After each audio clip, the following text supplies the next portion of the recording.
In this episode, we're going to show you how we install a complete onboard air system in our 4Runner, and then we're going to test it out, see how fast it'll air up a tire. This is Wanderlust Overland.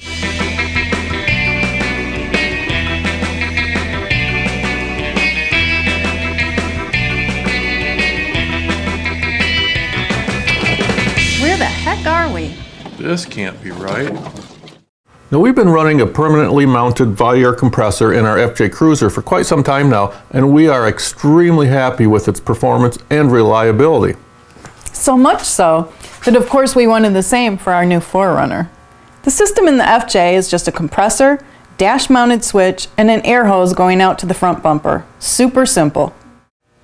Why have an onboard air system? Mostly for airing tires back up to pavement pressure. Permanently mounted units are generally much more convenient than portable ones.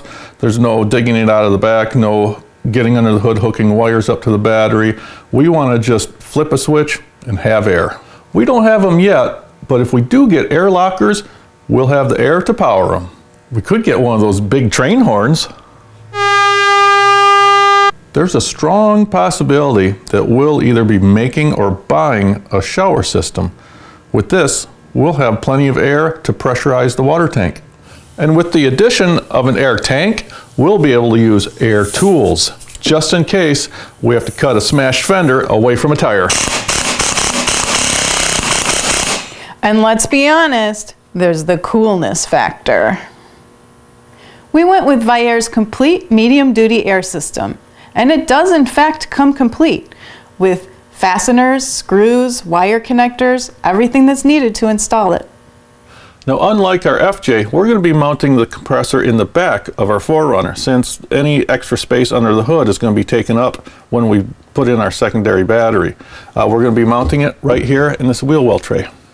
Now, we've seen where these compressors are mounted back behind these interior panels, nicely tucked behind there out of sight. The problem with that is compressors run hot, really hot. And we want air to be able to flow across these cooling fins, and we certainly don't want to take any chance of it melting any plastic. Now, you would think that this tray would just pop out of here, right? It doesn't. It's held in by 2 screws, so we had to pull the whole panel back to get to those screws, take them out, and while we were back there, we found this nice big rubber grommet on the floor, and through it we could pass all of our wires and our air hose.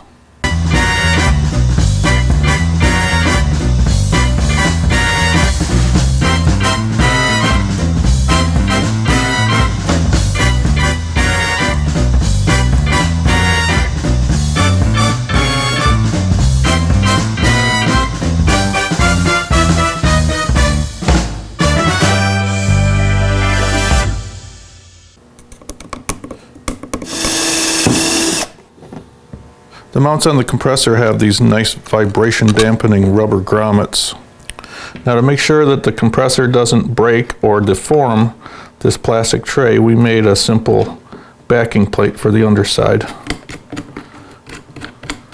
The air entering the compressor comes in this end through this little hole and through a filter like this. This is what's inside there, and they give you extra ones of these. And since our compressor is mounted inside, away from any moisture, we can mount it right here on the end.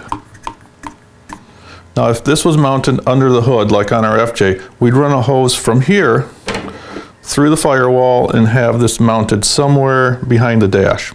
Viair sends along everything that's needed for doing just that. Now, these are the heavy gauge wires that's going to feed our compressor. The positive coming from underneath the hood, and the negative being grounded to the frame.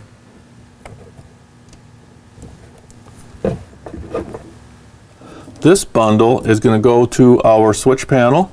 There's a power coming in from the battery, one going through the switch to the relay, a ground, and a small diameter hose that's going to supply our air gauge.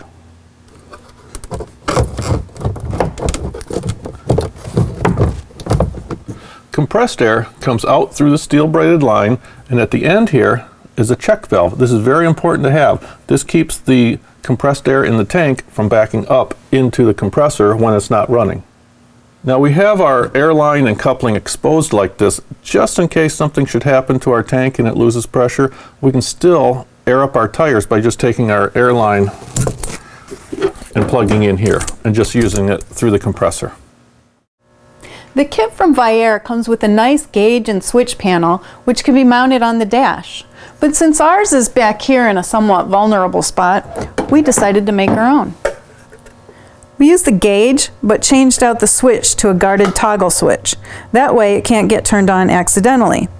Aside from a little simple wiring, this is the only modification we did to the system. We're going to hook up the air line to our gauge first. It's a little barbed compression fitting. Just put the nut on the line first, and then I'm going to take and heat this line up a little bit at the end.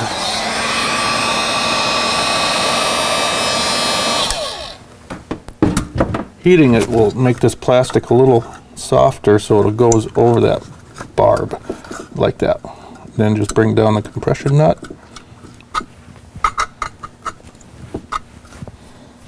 And we can go ahead and plug in all our wires. There's the ground. This one is the one going to our relay. And this one is from the fuse up front by the battery.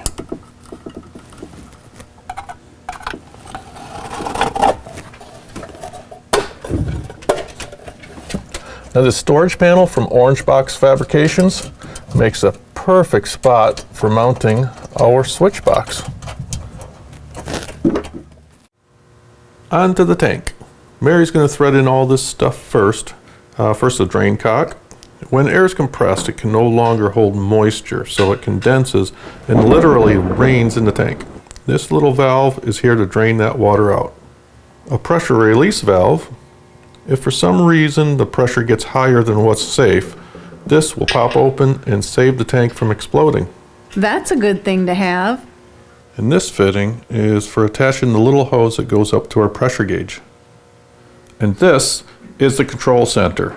In this waterproof housing is a pressure switch that trips a high amp relay that turns on the compressor when the pressure drops below 110 psi, then off when it reaches 145 psi. It comes with all the connectors on the wires and labels to where they get connected. These two holes on this end gets our air lines, one from the compressor and one going out.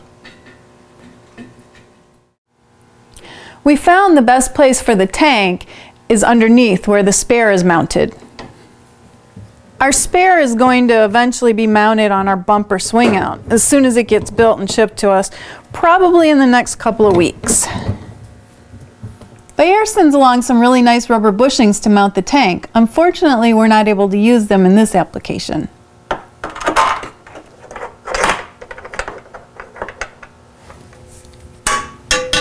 Now we used some holes that were already pre-drilled in this cross member across in the back here behind the bumper.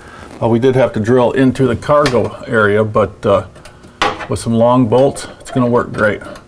Okay, ready? Okay, now we can start hooking things up. We have another one of these little barbed compression fittings for the gauge. Okay, now we can start putting together our electrical connections, and on each one I'm going to put some of this dielectrical grease in these plugs, try to keep them from corroding. Now this one is, this goes to our connected, or what's it say? Connect diffused positive power source, which is this one. This is the big line coming back from underneath the hood. Plug that in. And this one is the one going up to the compressor, which is this one. Put a little grease in there. This connects to our switch up top, which is this one.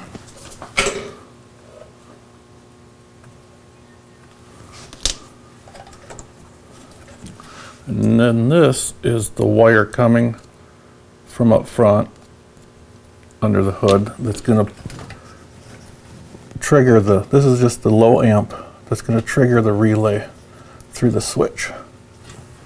Now I'll drill a hole for a self-tapping bolt right here on the frame for the ground.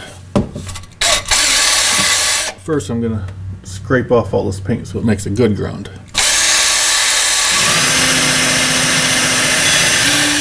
Stainless steel, self-tapping screw.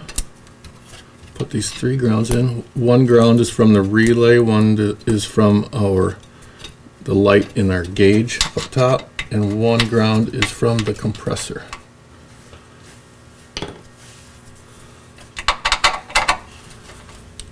And a little spritz of undercoating.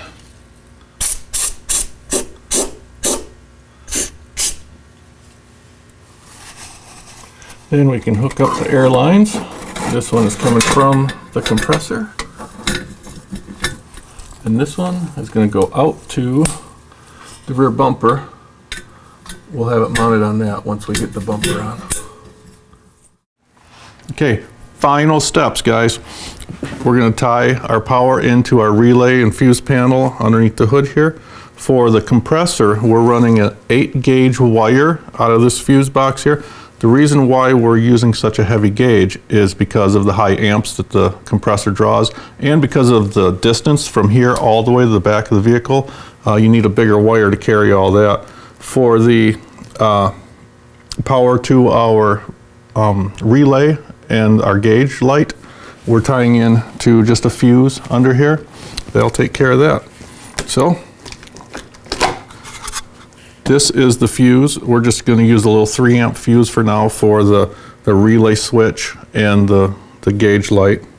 And that goes into F1. Nothing blue.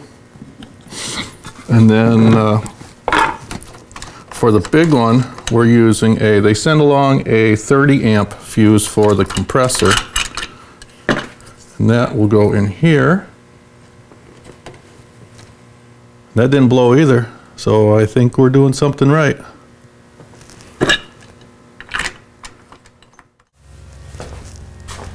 We are all set. Let's see if this thing works. You want to do the honors? Ah, it works! Now let's go test it out. The first test we're going to do is we're going to see just how fast the compressor takes to air up the tank from 0 psi up until the relay or the pressure switch turns it off at around 145 to 150 psi. You ready with the stopwatch? Yep. Let's go.